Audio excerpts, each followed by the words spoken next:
diyoruz ve sizler çocuklarımız işte bunun kanıtısınız. Namaz Allah'ın emridir. Hayat kıble ile güzel. Evet. En güzel hediye namaz.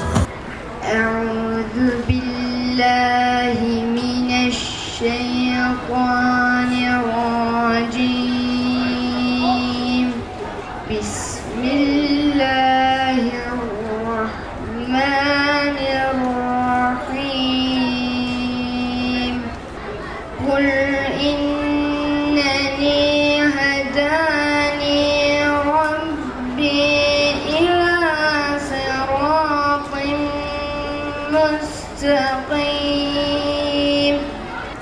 Çok kıymetli babalar, anneler ve çok sevgili çocuklarımız, hepiniz Peygamber Sevdaları Vakfı tarafından düzenlenmiş olan Hayat Namazla Güzeldir final etkinliğine hoş geldiniz, safalar getirdiniz.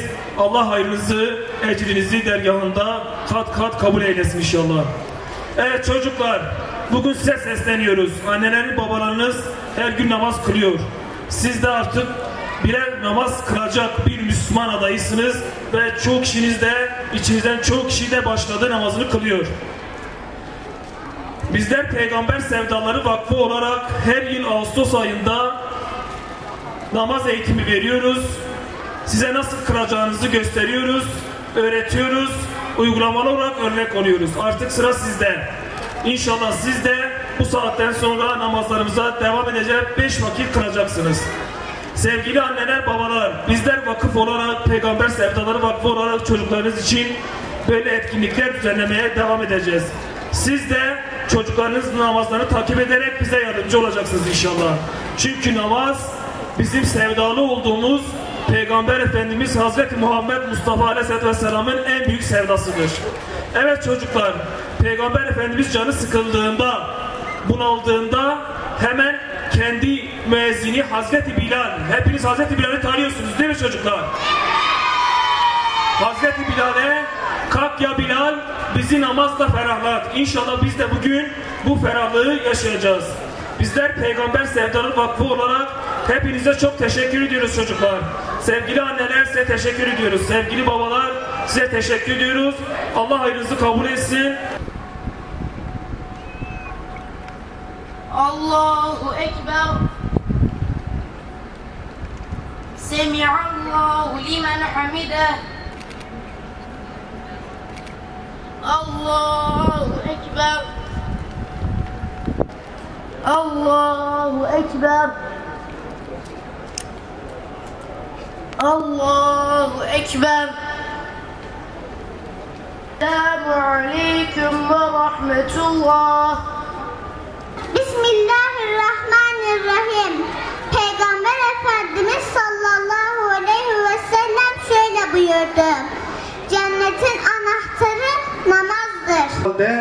Namazını kılan ve namazını sürekli bir şekilde eda edenler Allah'ın izniyle cennetin anahtarlarını ellerine almışlar. Bu Cenab-ı Hak Celle Celaluhu'nun Kur'an-ı Kerim'de bizden en çok istediği, bize emrini en çok tekrarladığı ibadettir. O ibadetin ismi nedir? Namazdır değil mi çocuklar? Peki namaz İslam'ın şartlarının başında geliyor değil mi? İslam'ın şartlarından en önemlisi namaz, birincisi kelime-i şehadet. Zekat ve hacla siz henüz sorumlu değilsiniz. Ramazan ayı geldiğinde oruç tutarsınız. O halde sürekli yaptığımız hangisidir? Namazdır değil mi? Bir de kelime-i şehadettir. İslam'ın şartının en birincisi. Onu biliyor musunuz? Hadi beraber söyleyelim. Eşhedü en la ilahe illallah ve eşhedü enne Muhammeden Resulullah. İslam'ın birinci temeli şartı budur. Ondan sonra İslam'ın en önemli temeli şartı nedir? Namazdır. Çünkü Peygamber Efendimiz Aleyhissalatu vesselam namazı neye benzetmiştir?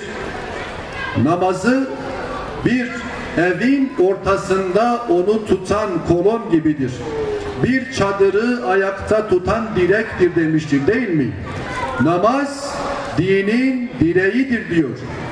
Dolayısıyla namazını hakkıyla kılan birisi Allah'ın izniyle dinini sağlam bir şekilde tutmuştur.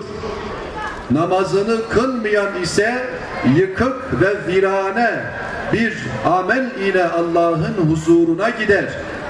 O halde amellerimizin boşuna gitmesini istemiyorsak, dinimizin yıkık ve virane olmasını istemiyorsak, namazımızı her daim kılacağız ve eda edeceğiz.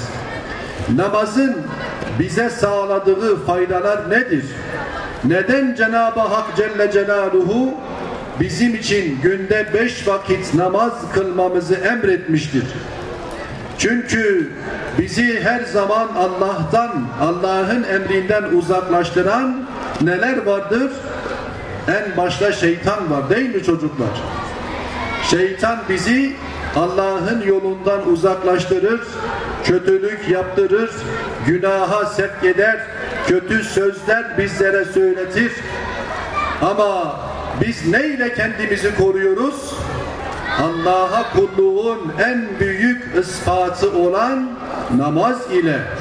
Çünkü Cenab-ı Hak Celle Celaluhu "İnne's-salâte tenhâ anil fahşâi vel münker" diyor. Şüphesiz ki namaz kötülükten ve fuhşiyattan alıkoyar insanı. Namazı kılmayan bir insan, namazı kılmayan bir çocuk şeytanın kendisini aldatmasına, kandırmasına kapı açmıştır. Şeytanın bizi kandıracak, yoldan çıkaracak kapıları namaz ile kapatmamız lazım. Ve Allah'ın izniyle bu ibadeti ve namazı sürekli bir şekilde yerine getirdiğimiz zaman Cenab-ı Hakk'ın bir müjdesi var. Nedir namaz kılanlara verilen müjde? Allahu Teala namaz kılanları cennetle müjdeliyor, değil mi? Onları kurtuluş ile müjdeliyor. Şüphesiz ki Allahu Teala'nın en büyük zikir olan namaz ile yerine getiren, namaz ile Allah'ı zikredenler kurtuluşa ermişlerdir. Peki sevgili çocuklar, kurtuluş nedir biliyor musunuz? Nedir kurtuluş?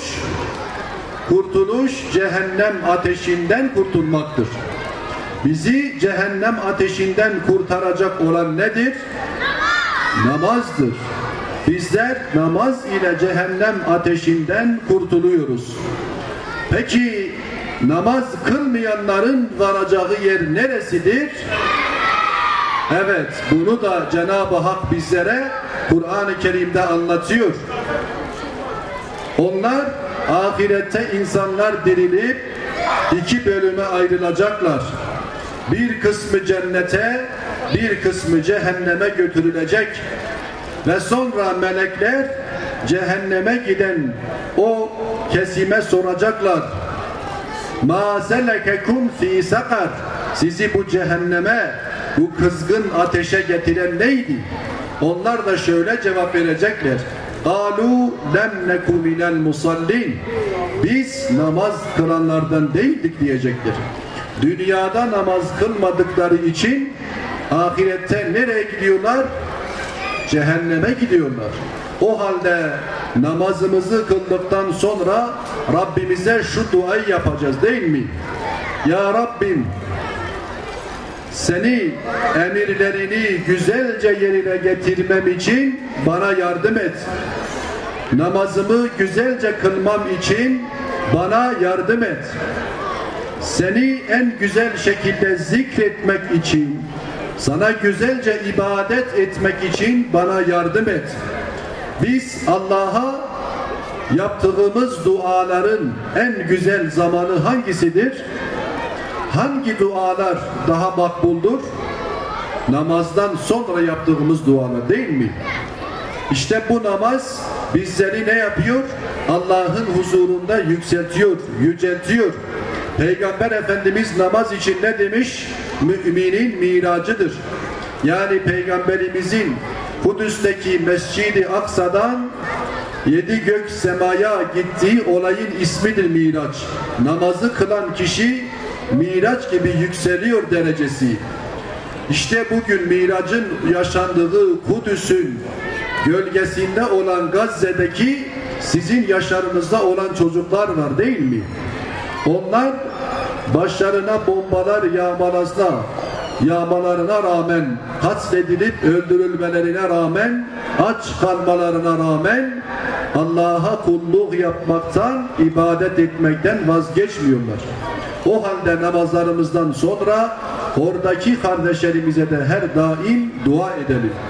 Burada bulunan kıymetli kardeşlerimiz, anne ve babalarımız, bizlere düşen sorumluluk nedir bu anlamda?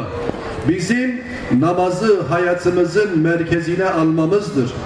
Buradaki programın ismiyle tema haline gelen hayat namaz da güzeldir. Temasını, mesajını hayatımıza bir nevi kabullendirmek, çocuklarımıza da bunu göstermektir.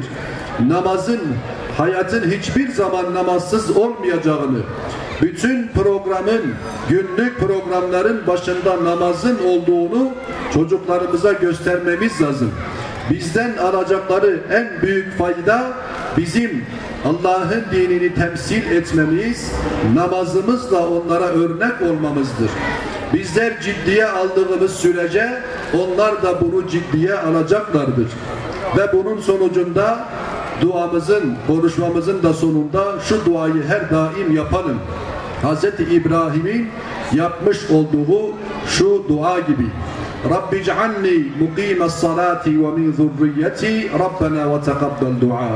Rabbimiz bizleri ve neslimizi namaz kılanlardan eyle ve dualarımızı kabul buyur. Cenab-ı Allah dualarımızı kabul eylesin. Ya Rabbim, ey gökleri 7 kat yaratan, ey rahmet sonsuz olan Allah'ım. Biz küçücük çocuklarız ama kalbimizde büyük dualarımız var.